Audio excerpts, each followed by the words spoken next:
C'est bon, c'est parti. Bonjour, monsieur Rambo. Bonjour. Vous êtes en direct sur Presse Afrique TV. Est-ce que vous pouvez revenir sur votre intervention Mon intervention portait sur les causes structurelles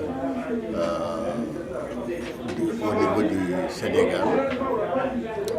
J'ai d'abord essayé de définir un peu, de dire que dans un premier temps, qu'au fond, les causes, les facteurs structurels sont des facteurs qu'on retrouve presque dans tous les pays de l'Afrique de l'Ouest. De trois ordres d'abord, c'est les facteurs de pauvreté, les facteurs d'illettrisme et les facteurs des inégalités. Tout cela, c'est des facteurs qui préparent au conflit.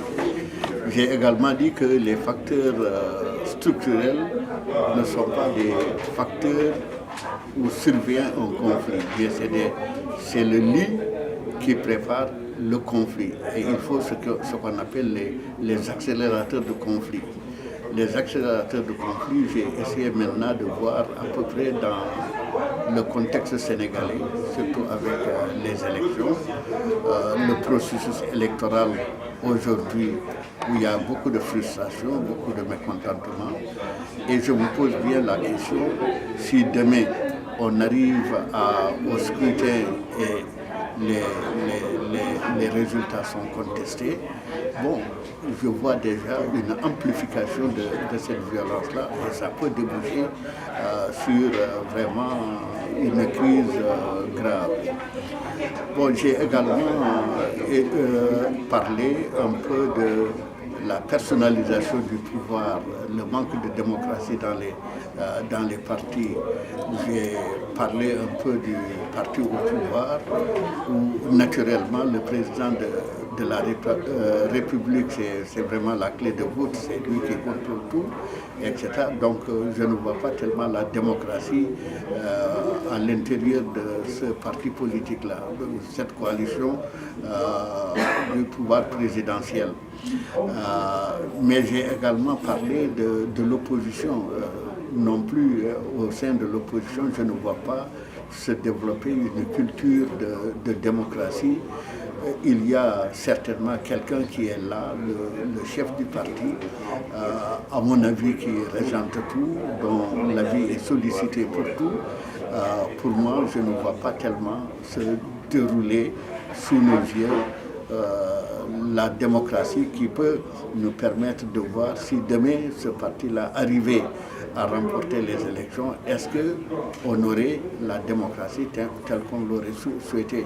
Tout simplement parce que nous pensons aussi que si les partis politiques qui sont les réceptacles, les acteurs sont dans ces partis politiques-là. Si demain, ils ont maintenant à gérer l'État, mais ce sont les mêmes pratiques qu'ils vont reconduire.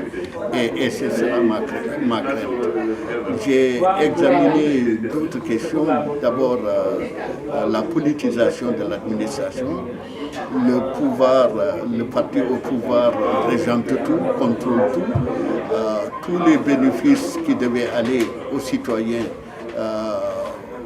vont aux citoyens qui sont affiliés, en tout cas au parti au pouvoir. Donc c'est tout cela qui fait que, en tout cas, on a fort à prier pour que, en tout cas, que demain, qu'on n'ait pas de crise grave. Mais j'ai également terminé par une confession en disant que bon, on voit beaucoup de choses qui peuvent nous faire craindre, en tout cas, le pire. Mais j'ai aussi pensé que le Sénégal avait des ressorts, que c'est comme un réseau qui peut plier mais qui ne rompra jamais. C'est là aussi mon vœu pour que vraiment qu'on puisse vivre aussi dans la paix.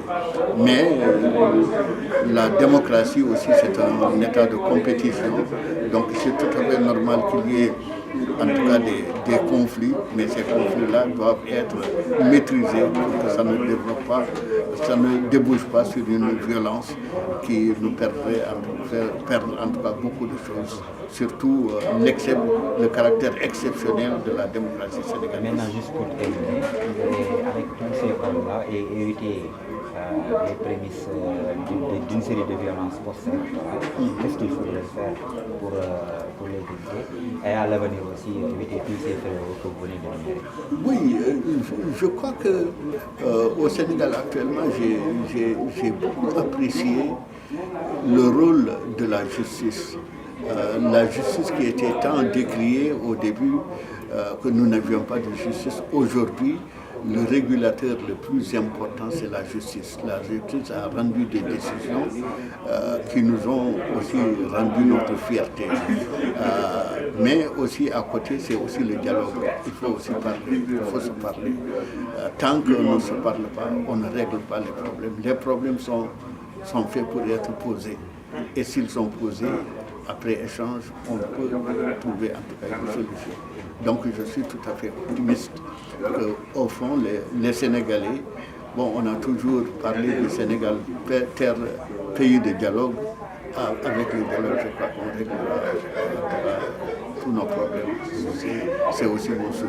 Non, mais juste une question. Dans vos propos, vous avez parlé de la coalition Diomaye avec le slogan Sonko Diomaye Sonko.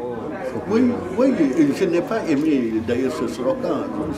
Ce slogan, j'ai dit, tiré un peu du vocabulaire des Tchantakoun. Quand Cheikh Béthio disait à son épouse que Manmaï, etc. Bon, mais nous avons vu exactement ce qui s'est passé au décès de Cheikh Béthio.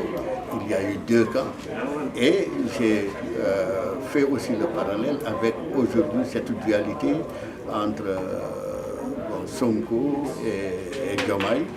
Et je me dis que bon, quand Diomaye sera le président de la République, mais la présidence c'est un seul siège, c'est un seul fauteuil, ce n'est pas une banquette, ce n'est pas un endroit où plusieurs personnes peuvent en tout cas s'asseoir, c'est une seule personne.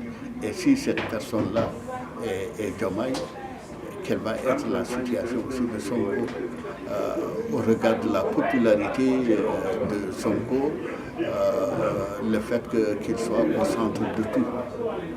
Est-ce que ce bicéphalisme-là n'est pas porteur de crise? Je souhaite qu'il n'y ait pas de crise, mais c'est bien possible aussi qu'il y ait une crise, de la même manière que nous avons eu en Gambie la situation d'Adama Barrow et de Ousseynou Dabo. C'est le même schéma. Et ce schéma-là, je crois qu'il faut aussi avoir un œil là-dessus. Merci.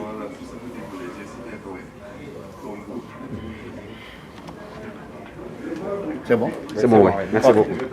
C'était en direct. On va les prendre en direct. C'est bon.